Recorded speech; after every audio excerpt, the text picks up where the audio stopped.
Hello बच्चों, so let's see this question. So the question says find the LCM of 4 factorial, 5 factorial and 6 factorial. तो हमको 4 factorial, 5 factorial और 6 factorial का LCM find out करना है.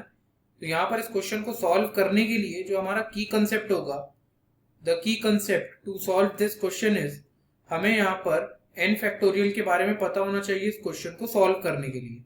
n factorial which is nothing but the product of first n natural numbers, यानी कि पहले n natural numbers का प्रोडक्ट होता है n फैक्टोरियल. तो ये होता है n into n minus one into n minus two और ऐसे करते हुए 1, यानी कि 1 से लेकर n तक के जितने नेचुरल नंबर्स हैं इनको प्रोडक्ट निकालोगे तो इसको ही हम n फैक्टोरियल बोलते हैं. इसका रिप्रेजेंटेशन है n फैक्टोरियल. अब हमको इसको हम एज अ की कंसेप्ट यूज करेंगे टू सॉल्व दिस क्वेश्चन. तो आइए अब हम हमारे की कंसेप्ट को इंप्लीमेंट करते हैं और क्वेश्चन को सॉल्व करते हैं. तो यहाँ पर अब हमें एलसीएम निकालना है 4 फैक्टोरियल, 5 फैक्टोरियल और 6 फैक्टोरियल का.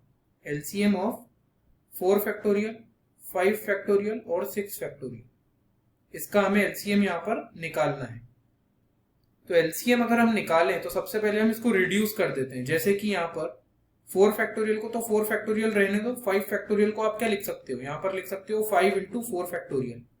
बिकॉज 4 फैक्टोरियल क्या होगा, product of first 4 natural numbers, और 5 factorial is nothing but product of first 5 natural numbers. तो इसको मैंने शॉर्ट करके लिख दिया 5 इंटू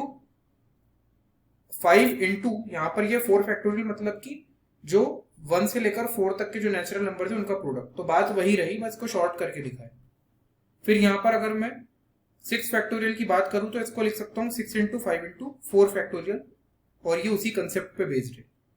तो यहाँ पर हम इसको ऐसा लिख सकते हैं. अब हम अगर इनका एलसीएम निकालते हैं, यानी कि अगर मैं अब एलसीएम निकालूं 4 फैक्टोरियल, 5 इंटू 4 फैक्टोरियल और 6 इंटू 5 इंटू 4 फैक्टोरियल का, तो सबसे पहले यहाँ पर 4 फैक्टोरियल से हम इसको सॉल्व करते हैं. तो यहाँ पर 1 आ जाएगा, यहाँ पर 5 आएगा और यहाँ पर 6 इंटू 5 आएगा. फिर यहाँ पर मैं 5 से सॉल्व करता हूँ तो 1, यहाँ पर 1 हो जाएगा और 6 इंटू 5, तो यहाँ पर 6 बचेगा. फिर 6 से सॉल्व करता हूं तो 1 इंटू यहाँ पर 1, यहाँ पर 1 और यहाँ पर भी 1 आएगा.